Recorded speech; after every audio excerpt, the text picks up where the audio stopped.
The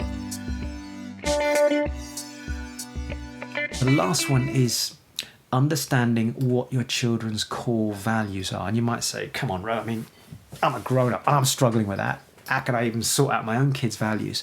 Every person has a set of values that we live by, no matter what stage in our lives we're at. And the way you determine that is essentially by how a person shows up in the world. Now, I'm not going to go into a whole values exercise, but essentially if somebody who values health a lot will say no to food that's shitty or not good for them, will say no to a cigarette, will say no to certain sugary foods, for example, that might not be good for their body. Whereas someone that doesn't value health at the top go, yeah, I'm healthy, but then they go out and drink and eat all sorts of crap, and actually the way they're showing up in the world does not reflect what they're saying. So their values the true core values come through very quickly in how somebody, loyalty, commitment, honesty, integrity, all these things. So with children, it's the same thing. Now, what you've got to try and do is understand where their values are. So, for example, I see parents trying to push their kids to do certain things. Let me move the camera while I just lean back here.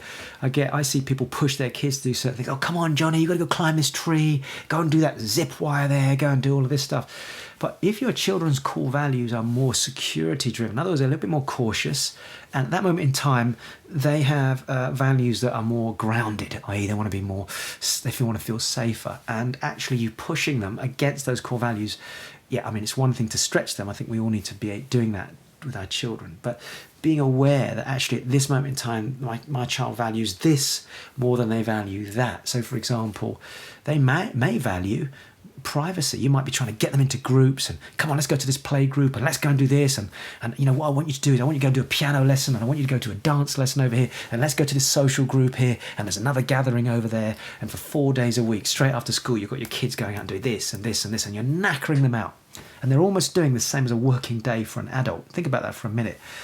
And a lot of parents, again, have a personal opinion, may do that because their values are got to have lots of variety, got to keep up with the Joneses, don't want to miss out, and all these things. Let's pump my kids into all these things. But what if your child's getting exhausted? What if they value downtime, a chance to breathe out, as we call it at my daughter's school? What if they value the opportunity just to rest, recuperate, process? And this is another challenge, that children need time to process. So if they have a long intensive day at school, come out at 3:30 and suddenly you put them into 2 hours of extracurricular activity, when do they get to process? Because they come home, you go, right, get ready, get washed up, it's time for dinner. All right, let's read a book, boom, bedtime. Okay, so when has a child had a chance to just be a child at that moment in time? So I guess what I'm saying is, think about what your children value. If they're saying to you, I don't really want to do this, I just want some time to go and do a jigsaw, I want to stay at home and play in the garden. No, you need to come and do this activity.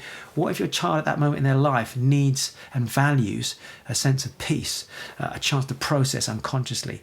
So it's about listening. And that's an example, one example, but you've got to tune into this. And this is why if you can understand values and how they work, and your own set of values and your own mindset and your own makeup of who you are as a person, you can start to see that in your kids as well. And all children are different. If I look at both my kids, they're very, very different in the way they are in the world. So, you know, one is a little bit more earth and the other one's more fire. So the earth child is happy sometimes just to be in a moment and doing what she's doing without necessarily having to interact with lots of other people, whereas the other one's out rushing around doing lots of things and playing and just boom, straight in there. And I can't try and match one with the other or force one to be a certain way, because now I'm understanding their core values and who they are as people. I'm allowing them to have that space. That's not to say that I don't want to bring certain important values into the family, but that's another conversation that can be done. But at this stage, the problem we have as parents is that we try and force our beliefs and values into these little beings, not always at the right time. And again, that's for you to judge. I can't make that judgment, but I know within my family, myself and my lovely lady, we kind of become more aware of that.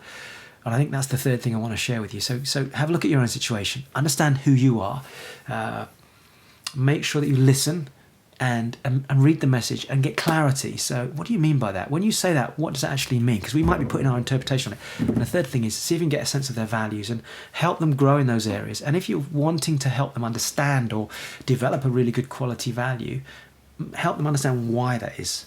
So, for example, my eldest daughter, I'm slowly helping her understand the value of how money can be handled in a sensible way. And I'm doing that through stories. I find with stories that works best with her, and basic money management system. So she's starting to value what it means to have this much money and how she can distribute it, save it.